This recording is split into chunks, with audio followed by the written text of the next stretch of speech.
Hello guys, welcome back to our channel ਜਿਹਦਾ ਨਾਮ ਹੈ ਪੰਜਾਬੀ ਰੀਲ ਟੀਵੀ। ਮੈਂ ਤੁਹਾਡਾ ਦੋਸਤ ਨਮੀਤ ਸਿੰਘ। ਅੱਜ ਦੀ ਜਿਹੜੀ ਵੀਡੀਓ ਹੈਗੀ ਹੈ ਹਸੀ ਟੀਵੀ ਤੋਂ, ਓਰੀਜਨਲ ਲਿੰਕ ਇਨ ਦ ਡਿਸਕ੍ਰਿਪਸ਼ਨ ਬਿਲੋ। ਅੱਜ ਆਪਾਂ ਰਿਐਕਸ਼ਨ ਕਰਨ ਲੱਗੇ ਹਾਂ ਇੱਕ ਵੀਡੀਓ ਤੇ, ਜਿਹਦੇ ਵਿੱਚ ਇੱਕ ਹੋਰ ਚੀਜ਼ ਦੱਸੀ ਗਈ ਹੈ ਕਿ medical science proved another miracle of Quran.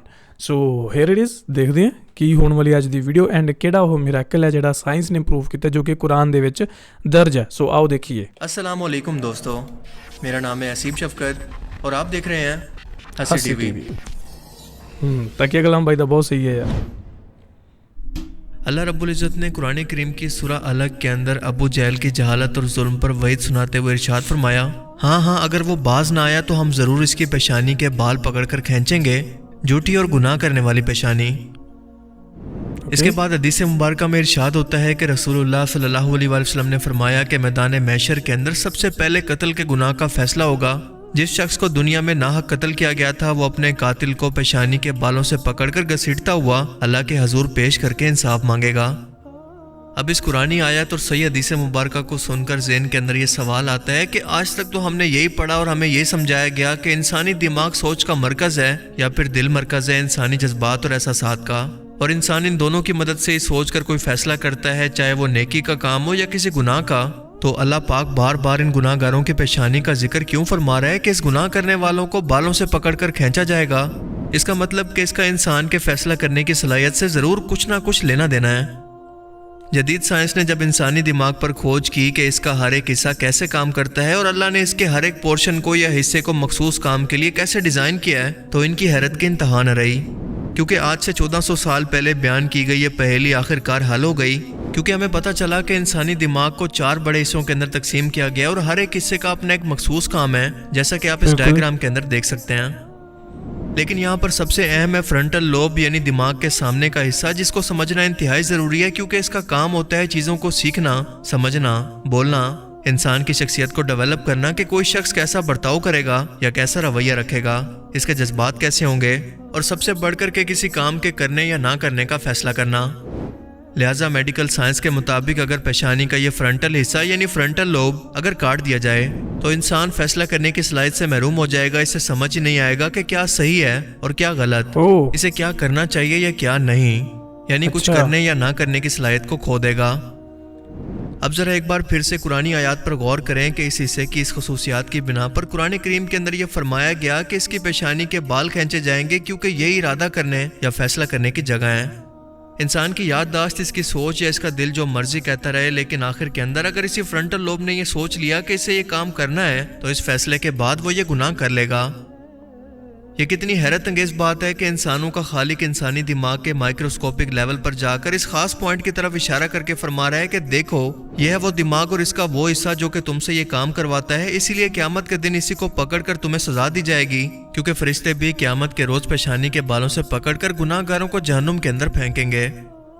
Scientist ने मजीद रिसर्च की तो पता चला कि जानवरों के अंदर दिमाग का यह हिस्सा इंतहाई छोटा और कमज़ोर है, इसीलिए जानवर ठीक फैसले नहीं कर सकते, क्योंकि इनमें लीडरशिप या क़यादत करने की सलाहियत ही मौजूद नहीं है। और इसीलिए आप देखते हैं कि जब भी जानवरों पर हमला होता है तो वो अलग अलग होकर भागने लगते हैं, ये सब मिलकर अपने लिए कोई फैसला नहीं कर पाते। और अगर ऐसा होता कि ये सब मिलकर कोई फैसला कर पाते तो शायद इनके शिकारी दुनिया से कब से भूख के हाथों मर चुके होते। कुरान करीम में अल्लाह पाक फरमाता है कि कोई जानदार नहीं मगर इसकी पेशानी अल्लाह रब्बुल इज़्ज़त की कुदरत में ना हो।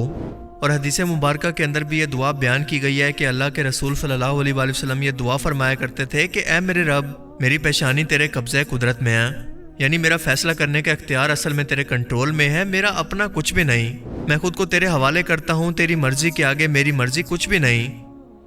और यही नमाज में सजदा करने की हिकमत भी है कि पेशानी का वो हिस्सा जो कि खुद मुख्तार है उसको ज़मीन पर रखकर अल्लाह की बारगाह के अंदर अपने होने की नफ़ी या अपनी मर्जी की नफ़ी करना, कि ये पेशानी जो कि फैसला करने का इख्तियार करती है, इसको मैं अपने रब के हजूर पेश करता हूँ, इस पर सिर्फ मेरे रब का इख्तियार है, मैं इसकी रज़ा पर राज़ी हूँ।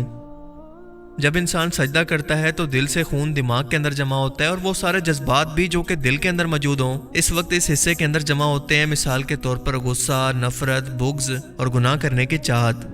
लेकिन इंसान जैसे ही ख्यालों या गुनाहों की अमाजगाह को ज़मीन पर रखकर खुद को अपने रब के सपुर्द करता है तो रहमत की तजल्ली इस पर पड़ती है। और यही वजह है कि हदीस पाक के अंदर बयान होता है कि बंदा सजदे की हालत के अंदर अपने रब के सबसे करीब होता है, और यह सजदा इसकी परेशानी, डिप्रेशन या टेंशन सबको ख़त्म करके इसे बिल्कुल पुरसकून बना देता है। यकीनन कुरान और हदीस के अंदर बयान की गई ये हिकमत किसी मौजज़े से कम नहीं है, लेकिन समझते वही हैं जो कि अकल रखते हैं। बाकी लोगों के लिए शायद ये कोइंसिडेंस या इत्तेफाक हो सकता है। बाकी आप इस बारे में क्या सोचते हैं, अपनी कीमती राय का इजहार ਸਹੀ ਹੈ ਗਾਇਸ। ਸੋ ਇਹ ਸੀਗੀ ਅੱਜ ਦੀ ਇੱਕ ਛੋਟੀ ਜਿਹੀ ਵੀਡੀਓ, ਜ਼ਿਆਦਾ ਵੱਡੀ ਨਹੀਂ ਸੀਗੀ। ਇਹਦੇ ਵਿੱਚ ਆਪਾਂ ਨੂੰ ਬਹੁਤ ਅੱਛੀ ਇੱਕ ਸੋਹਣੀ ਚੀਜ਼ ਅੱਜ ਦੇਖਣ ਨੂੰ ਮਿਲੀ ਹੈ, ਜਿਹੜੀ ਕਿ ਅੱਗੇ ਵੀ ਆਪਾਂ ਦੇਖਦੇ ਹਾਂ ਕਿ ਕੁਰਾਨ ਦੇ ਵਿੱਚ ਬਹੁਤ ਸਾਰੇ ਜੋ ਸਾਇੰਟੀਫਿਕ ਜੋ ਮਿਰਾਕਲਸ ਨੇ ਉਹ ਆਲਰੇਡੀ ਮੈਂਸ਼ਨ ਨੇ, ਤੇ ਅੱਜ ਕੱਲ੍ਹ ਜਿਹੜੀ ਸਾਇੰਸ ਹੈ ਉਹ ਇਸ ਚੀਜ਼ ਨੂੰ ਮਤਲਬ ਕਿ ਪ੍ਰੂਵ ਕਰ ਰਹੀ ਹੈ ਕਿ ਹਾਂ ਇਹ ਚੀਜ਼ ਹੈ, ਇਨਸਾਨੀ ਫਿਤਰਤ ਹੈ ਜਾਂ ਇਨਸਾਨੀ ਨੇਚਰ ਹੈ ਜਾਂ ਕੁਦਰਤ ਦਾ ਇਹ ਨਿਯਮ ਹੈ ਜਾਂ ਜੋ ਵੀ ਮਤਲਬ ਕੁਰਾਨ ਦੇ ਵਿੱਚ ਮੈਂਸ਼ਨਡ ਆ। ਸੋ ਜਿਹੜੇ ਆਪਣੇ ਧਾਰਮਿਕ ਗ੍ਰੰਥ ਹੁੰਦੇ ਨਾ ਉਹਨਾਂ ਦੇ ਵਿੱਚ ਜੋ ਲਿਖਿਆ ਹੈ ਉਹ ਬਿਲਕੁਲ ਸੱਚ ਹੁੰਦਾ, 101% ਸੱਚ ਹੁੰਦਾ, ਚਾਹੇ ਉਹ ਜਿਹੜਾ ਮਰਜ਼ੀ ਧਾਰਮਿਕ ਗ੍ਰੰਥ ਹੋਵੇ। ਅਤੇ ਦੂਜੀ ਗੱਲ ਕਿ ਜਿਹੜਾ ਇਹਨਾਂ ਨੇ ਐਂਡ ਵਾਲਾ ਪੁਆਇੰਟ ਦੱਸਿਆ ਨਾ, ਉਹਦਾ ਵੀ ਸਾਇੰਟੀਫਿਕ ਇੱਕ ਰੀਜ਼ਨ ਦਿੱਤਾ ਨਾਲ ਇਹਨਾਂ ਨੇ, ਕਿ ਜਦੋਂ ਇੱਦਾਂ ਨਮਾਜ਼ ਪੜ੍ਹਦੇ ਆ, ਸਜਦਾ ਕਰਦੇ ਆ, ਨੀਚੇ ਝੁਕਦੇ ਆ, ਜਿੱਦਾਂ ਮੱਥਾ ਨੀਚੇ ਲਗਾਉਂਦੇ ਆ ਆਪਾਂ, ਤਾਂ ਉਹਦਾ ਵੀ ਉਹਨਾਂ ਨੇ ਸਾਇੰਟੀਫਿਕ ਇੱਕ ਜਿਹੜਾ ਆਪਾਂ ਨੂੰ ਇੱਕ ਫੈਕਟ ਦੱਸਿਆ, ਇੱਕ ਲੌਜਿਕ ਦੱਸਿਆ ਕਿ ਕਿਉਂ ਇਹ ਚੀਜ਼ ਹੁੰਦੀ ਹੈ ਨਾ। ਤਾਂ ਦੇਖੋ ਸਾਰੇ ਧਰਮਾਂ ਦੇ ਵਿੱਚ ਇੱਦਾਂ ਮੱਥਾ ਟੇਕਿਆ ਜਾਂਦਾ ਹੈ। ਹਿੰਦੂਜ਼ਮ ਵਿੱਚ ਇਹਨੂੰ ਸ਼ਸ਼ਟਾਂਗ ਕਹਿੰਦੇ ਆ ਕਿ ਤੁਸੀਂ ਬੋਡੀ ਦੇ ਆਪਣੇ 6 ਜਿਹੜੇ ਹਿੱਸੇ ਹੁੰਦੇ ਆ ਉਹਨਾਂ ਨੂੰ ਜ਼ਮੀਨ 'ਤੇ ਟੱਚ ਕਰਨਾ। ਸਿੱਖੀਜ਼ਮ ਵਿੱਚ ਵੀ ਇੱਦਾਂ ਹੀ ਜਿਹੜਾ ਮੱਥਾ ਟੇਕਿਆ ਜਾਂਦਾ ਗੁਰੂ ਗ੍ਰੰਥ ਸਾਹਿਬ ਅੱਗੇ, ਠੀਕ ਹੈ, ਅਤੇ ਹੋਰ ਵੀ ਇੱਦਾਂ ਦੀਆਂ ਚੀਜ਼ਾਂ। ਸੋ ਜਿਹੜੀ ਅੱਜ ਦੀ ਵੀਡੀਓ ਸੀ ਬੜੀ ਇਨਫੋਰਮੇਸ਼ਨ ਵਾਲੀ ਸੀ, ਜਿੱਦਾਂ ਉਹਨਾਂ ਨੇ ਵਾਕਈ ਉਹ ਗੱਲ ਸਹੀ ਕਹੀ ਹੈ ਕਿ ਜਿਹੜੇ ਲੋਕ ਤਾਂ ਮੰਨਦੇ ਆ, ਜਿਨ੍ਹਾਂ ਕੋਲ ਅਕਲ ਆ ਉਹ ਮੰਨ ਲੈਣਗੇ, ਪਰ ਜਿਹੜੇ ਨਹੀਂ ਮੰਨਣਗੇ ਉਹਨੂੰ ਕੋਇਨਸੀਡੈਂਟ ਕਹਿ ਦੇਣਗੇ। ਸੋ ਇਹ ਗੱਲ ਬਿਲਕੁਲ ਸੱਚ ਹੈ, ਕਿਉਂਕਿ ਦੇਖੋ ਜਿਹੜੀਆਂ ਚੀਜ਼ਾਂ ਮਤਲਬ ਆਲਰੇਡੀ ਮੈਂਸ਼ਨਡ ਹੈ ਨਾ ਕੁਰਾਨ ਦੇ ਵਿੱਚ, ਅਤੇ ਉਹ ਚੀਜ਼ਾਂ ਹੁਣ ਸਾਇੰਸ ਪ੍ਰੂਵ ਕਰ ਰਹੀ ਹੈ, ਠੀਕ ਹੈ। ਲਾਈਕ ਜਿਵੇਂ ਗੁਰੂ ਗ੍ਰੰਥ ਸਾਹਿਬ ਵਿੱਚ ਵੀ ਸੇਮ ਚੀਜ਼, ਜਿਹੜੀਆਂ ਕਈ ਚੀਜ਼ਾਂ ਮੈਂਸ਼ਨ ਨੇ ਉਹ ਸਾਇੰਸ ਹੁਣ ਪ੍ਰੂਵ ਕਰ ਰਹੀ ਹੈ।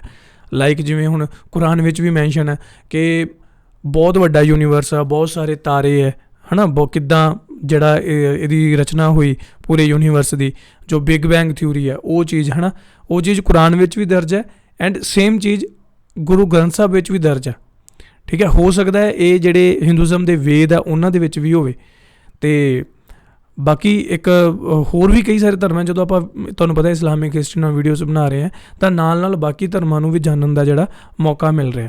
ਸੋ ਜਿਹੜਾ ਅੱਜ ਦਾ ਇਫੈਕਟ ਸੀਗਾ ਬਿਲਕੁਲ 101% ਸਹੀ ਹੈ, ਸੱਚ ਹੈ। ਐਂਡ ਜਿਹੜਾ ਇੱਦਾਂ ਸਜਦਾ ਕਰਨ ਵਾਲੀ ਗੱਲ ਹੈ ਨਾ, ਉਹਦੇ ਵਿੱਚ ਤਾਂ ਕੀ ਹੈ ਕਿ ਤੁਸੀਂ ਦੇਖਿਆ ਹੋਣਾ ਸ਼ਾਇਦ ਯੋਗਾ ਵੀ ਕਰਦੇ ਕਈ ਜਾਣੇ, ਕਿ ਉਹ ਇੱਕ ਰਿਲੀਫ ਮਿਲਦਾ, ਮਤਲਬ ਉਹਦਾ ਸਾਇੰਟੀਫਿਕ ਰੀਜ਼ਨ ਵੀ ਹੈ। ਅਤੇ ਜੇਕਰ ਤੁਸੀਂ ਉਹਨੂੰ ਸਪਿਰਿਚੁਅਲ ਲੈਵਲ 'ਤੇ ਵੀ ਦੇਖਦੇ ਹੋ ਤਾਂ ਉਹਦਾ ਇੱਕ ਅਲੱਗ ਬੈਨੀਫਿਟ ਹੈ, ਠੀਕ ਹੈ। ਮਤਲਬ ਜਿਵੇਂ ਆਪਾਂ ਅੱਗੇ ਗੱਲ ਕਰ ਰਹੇ ਸੀ ਕਿ ਦੁਨੀਆ ਦੇ ਵਿੱਚ ਕਈ ਇੱਦਾਂ ਦੀਆਂ ਜੋ ਇੱਦਾਂ ਦੇ ਤੁਸੀਂ ਧਰਮ ਕਹਿ ਸਕਦੇ ਹੋ ਜਿਹੜੇ ਸਾਇੰਸ ਤੋਂ ਬਿਲਕੁਲ ਉਲਟ ਹੁੰਦੇ ਆ, ਪਰ ਦੁਨੀਆ ਦੇ ਵਿੱਚ ਬਹੁਤ ਘੱਟ ਧਰਮ ਆ ਮਤਲਬ ਜਿਨ੍ਹਾਂ ਨੂੰ ਸਾਇੰਸ ਵੀ ਮੰਨਦੀ ਹੈ ਕਿ ਹਾਂ ਵੀ ਜੋ ਇਸ ਧਰਮ ਦੇ ਵਿੱਚ ਲਿਖਿਆ ਗਿਆ ਇਟਸ ਟਰੂ, ਹੈ ਨਾ, ਇਹ ਲਿਖਿਆ ਗਿਆ ਅਤੇ ਇਹ ਸੱਚ ਹੈ, ਸਹੀ ਹੈ ਇਹ। ਐਂਡ ਇੱਕ ਗੱਲ ਮੈਂ ਹੋਰ ਦੇਖੀ ਸੀ ਕਿ ਨਾਸਾ ਦੇ ਵਿਗਿਆਨੀਆਂ ਨੇ ਵੀ ਜਿਹੜਾ ਕੁਰਾਨ ਨੂੰ ਮਤਲਬ ਉੱਥੇ ਰੱਖਿਆ ਹੋਇਆ ਆਪਣੀ ਲੈਬ ਦੇ ਵਿੱਚ ਜਾਂ ਜੋ ਵੀ ਉਹਨਾਂ ਦੀ ਲਾਇਬ੍ਰੇਰੀ ਹੈ ਕਿ ਰਿਸਰਚ ਕਰਨ ਦੇ ਲਈ, ਮਤਲਬ ਉੱਥੋਂ ਹਵਾਲਾ ਲੈਂਦੇ ਆ, ਫਿਰ ਉਹਦੇ ਬਾਰੇ ਦੇਖਦੇ ਅਤੇ ਉਹ ਪ੍ਰੂਵ ਆਊਟ ਕਰਦੇ, ਹੈ ਨਾ। ਇਹ ਚੀਜ਼ ਮੈਂ ਸੁਣੀ ਹੈ। ਐਂਡ ਇੱਕ ਮੈਂ ਗੁਰੂ ਗ੍ਰੰਥ ਸਾਹਿਬ ਦਾ ਵੀ ਸੁਣਿਆ ਕਿ ਗੁਰੂ ਗ੍ਰੰਥ ਸਾਹਿਬ ਵੀ ਉੱਥੇ ਲਾਇਬ੍ਰੇਰੀ ਵਿੱਚ ਮੌਜੂਦ ਨੇ, ਉੱਥੇ ਵੀ ਰੱਖੇ ਗਏ ਆ, ਕਿਉਂਕਿ ਇਹਦਾ ਇੱਕ ਲੌਜਿਕ ਇਹ ਹੈ, ਦੇਖੋ ਕੁਰਾਨ ਨੂੰ ਮੰਨਿਆ ਜਾਂਦਾ ਹੈ ਕਿ ਇਹ ਖੁਦਾ ਵੱਲੋਂ ਲਿਖੀ ਹੋਈ ਇੱਕ ਬੁੱਕ ਆ, ਠੀਕ ਹੈ, ਅਤੇ ਉਹਦੇ ਵਿੱਚ ਜੋ ਲਿਖਿਆ ਉਹ 101% ਟਰੂ ਆ। ਅਤੇ ਦੂਜੀ ਗੱਲ ਕਿ ਗੁਰੂ ਗ੍ਰੰਥ ਸਾਹਿਬ ਜੋ ਲਿਖੇ ਗਏ ਨੇ ਉਹਦੇ ਵਿੱਚ ਜੋ ਗੱਲਾਂ ਲਿਖੀਆਂ ਗਈਆਂ ਉਹ ਵੀ ਮਤਲਬ ਖੁਦਾ ਦੇ ਭੇਜੇ ਹੋਏ ਪੀਰ ਪੈਗੰਬਰਾਂ ਵੱਲੋਂ ਲਿਖੀਆਂ ਗਈਆਂ, ਮਤਲਬ ਕਿ 10 ਗੁਰੂ ਸਾਹਿਬਾਨਾਂ ਵੱਲੋਂ ਲਿਖੀਆਂ ਗਈਆਂ, ਤਾਂ ਉਹ ਵੀ ਗੱਲਾਂ ਮਤਲਬ ਸੱਚ ਨੇ। ਉਹਦੇ ਵਿੱਚ ਕਈ ਭਗਤਾਂ ਦੀ ਬਾਣੀ ਹੈ ਐਂਡ ਜੋ ਚੀਜ਼ਾਂ ਲਿਖੀਆਂ ਗਈਆਂ ਨਾ, ਮਤਲਬ ਤੁਸੀਂ ਦੇਖਿਆ ਹੋਣਾ ਭਗਤ ਕਬੀਰ ਜੀ ਜਾਂ ਹੋਰ ਕਈ ਮੁਸਲਮਾਨ ਭਗਤ ਵੀ ਹੋਏ ਆ ਜਿਨ੍ਹਾਂ ਦੀ ਗੁਰਬਾਣੀ ਮਤਲਬ ਜਿਨ੍ਹਾਂ ਦੀ ਬਾਣੀ ਹੈ ਜਿਹੜੀ ਉਹ ਦਰਜ ਆ, ਠੀਕ ਹੈ, ਕਈ ਭਾਸ਼ਾਵਾਂ ਦੇ ਵਿੱਚ ਹੈ, ਕਈ ਭਾਸ਼ਾਵਾਂ ਦਾ ਸੁਮੇਲ ਹੈਗਾ ਜੋ ਗੁਰੂ ਗ੍ਰੰਥ ਸਾਹਿਬ ਨੇ। ਸੋ ਇੱਦਾਂ ਦੀਆਂ ਚੀਜ਼ਾਂ ਮਤਲਬ ਮੈਂ ਇਹ ਗੱਲਾਂ ਤਾਂ ਕਰ ਰਿਹਾ ਕਿਉਂਕਿ ਮੈਨੂੰ ਨਹੀਂ ਪਤਾ ਕਿ ਤੁਸੀਂ ਕਿਸ ਕਮਿਊਨਿਟੀ ਤੋਂ ਬਿਲੋਂਗ ਕਰਦੇ ਹੋ ਜਿਹੜੀ ਤੁਸੀਂ ਮੇਰੀ ਵੀਡੀਓ ਦੇਖ ਰਹੇ ਹੋ, ਠੀਕ ਹੈ। ਤੁਸੀਂ ਪਰ ਇੱਕ ਰਿਕੁਐਸਟ ਹੈ ਕਿ ਜਿਹੜੇ ਵੀ ਧਰਮ ਦੇ ਤੁਸੀਂ ਹੈ ਨਾ, ਆਪਣੇ ਧਰਮ ਨੂੰ ਪੂਰਾ ਮੰਨੋ, ਹੈ ਨਾ, ਪੂਰਾ ਉਹਨੂੰ ਸਮਝੋ ਐਂਡ ਫੋਲੋ ਕਰੋ, ਮਤਲਬ ਐਵੇਂ ਕਿੰਤੂ ਪਰੰਤੂ ਨਾ ਕਰੋ।